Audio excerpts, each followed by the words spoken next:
Bayangin kalian lagi asik jualan, lagi buka seller center sana sini, tapi tiba-tiba layar kalian tertutup, akun kalian terlogout secara otomatis dan tidak bisa masuk ke akun kalian kembali. Nah, mengapa hal itu bisa terjadi? Alasannya karena akun kalian dibatasi oleh Shopee karena hal-hal tertentu. Nah, tapi jangan panik, karena pada video kali ini kita akan membahas apa yang bisa menyebabkan hal itu bisa terjadi dan apa solusinya agar hal itu bisa kita hindari. Nah, ketika kamu membuka seller center akun kamu, toko kamu, dan kalian menemukan pop-up seperti di layar seperti ini, itu artinya toko kalian terdapat atau kedapatan melanggar kebijakan dari marketplace. Atau marketplace mendeteksi bahwa ada aktivitas mencurigakan yang ada pada akun kamu atau toko kamu.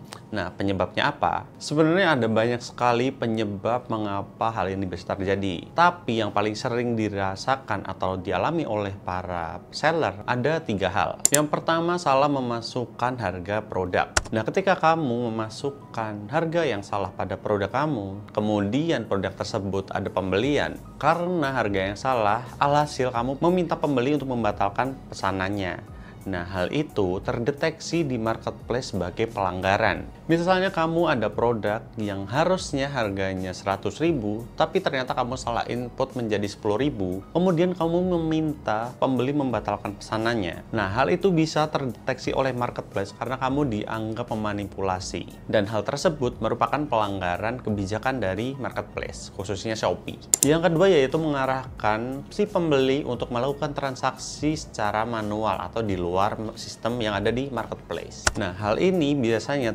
sering terjadi pada pesanan yang berisi beberapa produk. Dan ternyata salah satu atau beberapa produk yang dipesan ternyata stoknya kosong.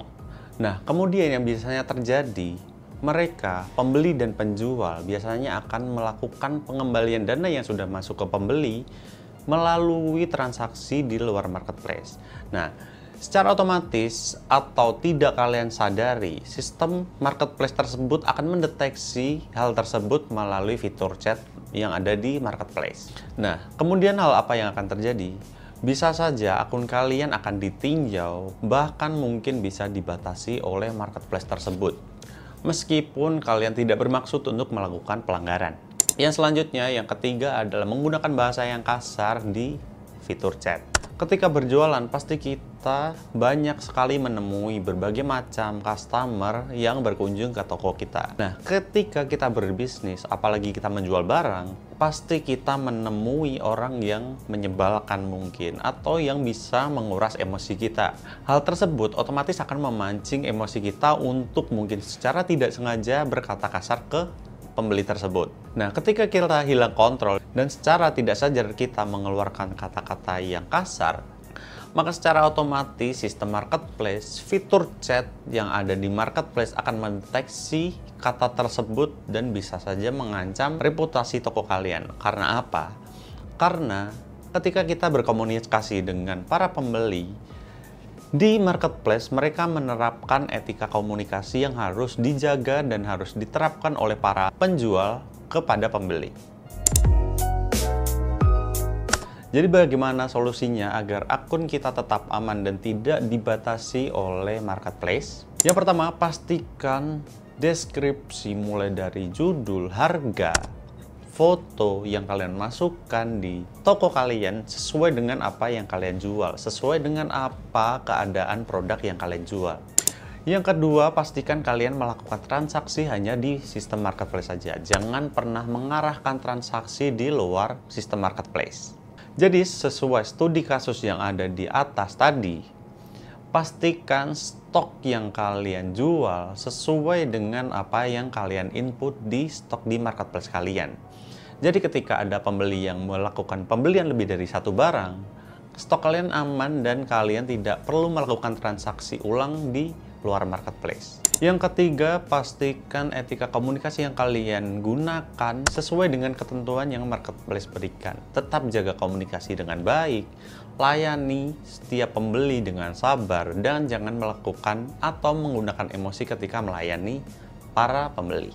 Nah, yang terakhir, karena di sini pasti sudah banyak yang tahu bahwa mungkin satu penjual memiliki lebih dari satu toko, maka kalian wajib untuk memeriksa apakah data yang kalian masukkan dengan toko kamu yang lainnya itu berbeda atau sama. Apabila sama, kalian harus mengedit agar tidak terkena pelanggaran yang ada di marketplace.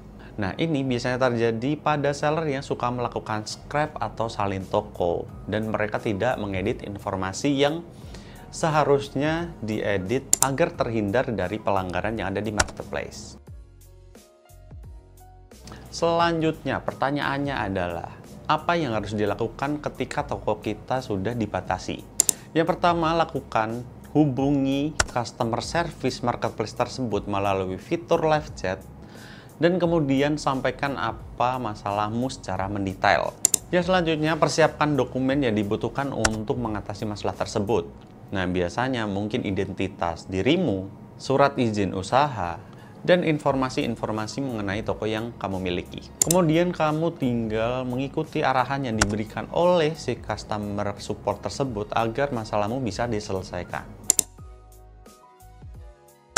Jadi untuk kalian yang mungkin saat ini sedang memulai bisnis atau mulai terjun ke bisnis online, tetap perhatikan apa kebijakan yang diberikan oleh marketplace. Dan untuk kalian yang sudah mengalami mungkin akun kalian pernah dibatasi, jangan panik karena hal tersebut bisa diatasi ketika kita tidak panik dan bertanya ke sumbernya langsung, yaitu ke pihak marketplace-nya. Jadi terima kasih sudah menonton video ini dari awal hingga akhir dan sampai jumpa di video selanjutnya.